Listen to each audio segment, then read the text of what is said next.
እኔ የዱባይ ጠቅላይ ሚኒስትር የምወዳቸው በምክንያት ነው። እቺ ሀበሻ እናታቸው ቤት 15 ዓመት ሙሉ ነው የሰረችው።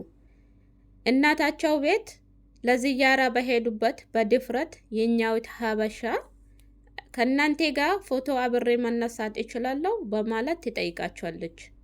እነሱም ግን በፈገግታ አዎ ብሎ ይሏታል። አብራም ከተነሰች በኋላ የት ሀገር ልጅ ነሽ ብሎም ይጠይቋታል። እሷም ኢትዮጵያ ነው ትላለች። እነሱም በመቀጠል በይ ኢትዮጵያ ከሆንሽ ለጠቅላይ ሚኒስትር አብይ አህመድ ሰላምታይን አድርሽልኝ ይሏታል ማለት ነው። ለዚህ ነው የዱባይ አረብ ኤሚሬት ሼህ መሐመድ ቢን ዛይድን የመወዳቸው በምክንያት ነው። ምክንያቱም ለኛ ሀበሻ ነጻነትን ሰጥቶ በፍቅርና በደስታ በሰላም ስራችን እንድንሰራ ፍቃድ የሰጡን ዲሞክራሲ የሰጡን እነሱ ራሳቸው ነው። ሀበሻ እንደፈለገ መስራት ይችላል ብሎ በራሳቸው እጅ ነው። ከዛሬ ስንት ዓመት አካባቢ 5 ዓመት 6 ዓመት ሆኗል ይመስለኛል። ያኔ ከጠቅላይ ሚኒስትር አብይ አህመድ በሰላም ተፈራርሞ ጠቅላይ ሚኒስትር አብይ አህመድን ሁላችሁም እንደሚታውቁ በሰላም በፍቅር ነበር የተቀበሏቸው እዚህ ሀገር ሲመጡ ማለት ነው። እና ለዚህ ነው በምክንያት መወዳቸው ማለት ነው። እና እውነት ሰላም ያለበት ነጻነት ያለበት ሀገር አረብ ሀገራት ቢባል አረብ ኢሚሬት ዱባይ ነው። አንድ ቹታ ምን እንዳለች ልንገራችሁ። ቤሩት ነው የምትኖረው። ላ ጆርዳን ነው የምትኖረው። እንዲሁ ጆርዳንዬም እንዲህ ሀገር ቢሆነችልኝ እስኪ ለጆርዳን መንግስቱም ወይም ለጆርዳን መዳሞች ይህንን አሳዩቸው የሚል መልእክት በልጅቷ ፔጅ ላይ ኮሜንት ገብታ አስቀምጣለች ማለት ነው። እና በጣም ደስ የሚሉ ሰው ናቸው። እውነት ለሀበሻ ያላቸው ክብር፣ ለሀበሻ ያላቸው ፍቅር።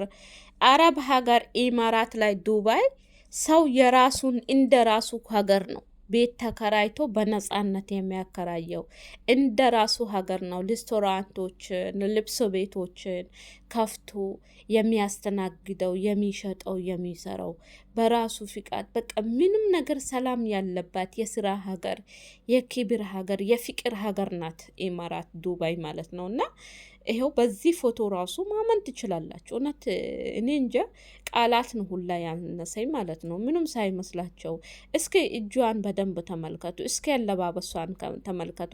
ከዚህ ልብሷ ከዚህ ስራ ልብሷ ምንም ሳይጠፍሻቸው ምንም ሳይመስላቸው እሺ ብሎ አክፏት በመነሳታቸው ለኛ ለሰው ምን ያህል ሰብአዊነት እንዲሰማን እንዳደረጉልን ሁላችንም ልናስብበት ግድ ይላል ማለት ነው። የእጇ ጋንቱ እንኳን ስራዋ ጋንቱ እንኳን ሳይቀር ነው ልጅቷ።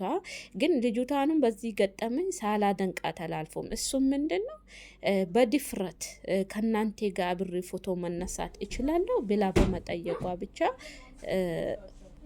እና በድፍረት ጠይቃ ከነሱ ጋር ፎቶ መነሳቷ ብቻ ለእኛ ትልቅ ክብር። በቃ እኔ እንጃ ወላሂ ቃላት ሁላ አንሶኛል ለነኝ ሼህ ማለት ነው። ለነኝ ሼህ መሐመድ ቃላት ሁላ አንሶኛል። በቃ መግለጽ ቃላት አገላለጽ ራሱ ሁላ ጥሮኛል ማለት ነው።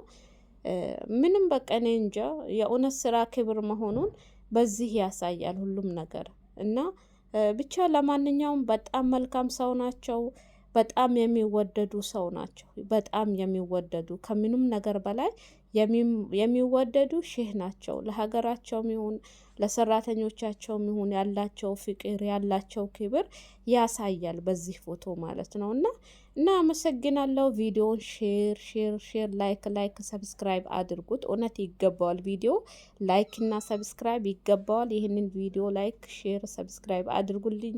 አመሰግናለሁ። እንደዚህ አይነት መልካም ቪዲዮ በአስቸኳይ እንዲደርሳችሁ ላይክ ስታደርጉ